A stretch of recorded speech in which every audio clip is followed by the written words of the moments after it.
според судската пресуда, базенот е одземен за потребите на Министерство за одбрана, а не според тужбата која беше поднесена. Тоа е дека водата не била чиста и дека припадниците на Министерство за одбрана АРМ не можеле да го користат.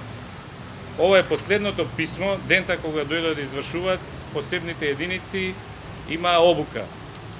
Имам уште многу вакви писма, каде што други единици, Војната академија, дури припадниците на МВР го користеа без надомест, хендикепирани лица и други го користеа базенот бесплатно.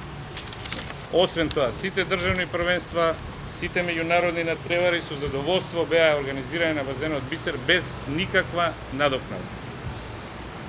За информација на некои бизнис новинари, еве како се прави анализа на вода.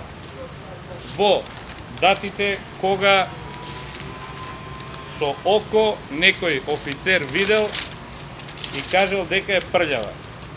Значи, ова се анализи на вода од Завод за здравствена заштита со нивни записници, каде според закон треба водата да биде за пиење.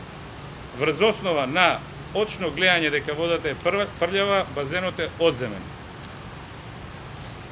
Мене ми е жал што единствен базен у градот, што функционираше како што функционираше според граѓаните најдобар, е затворен.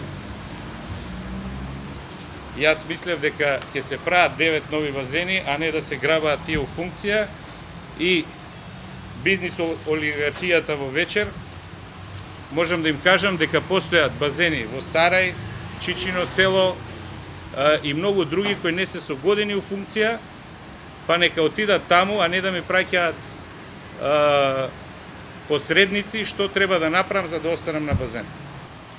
Па главен и одговорен уредник на вечер е Драган Павлович Латас, кој е тужен од мене за клевета, 4 години не се појавува на суд, конкретно за базенот, каде што пишува дека дужам за кирија, дека сум криминалец, дека све. Значи, таква заштитена зверка во судот ја не сум видел. Дури донесов и доказ од банка дека не дужам за кирија, не успев да го убедам судот дека не дужам, бидејќи не го земаа како доказ, исто како и ова за водата. Значи, со око некој може да види дека е прљава, а со анализа од Завод за здравствена заштита судот не го зема во обзир.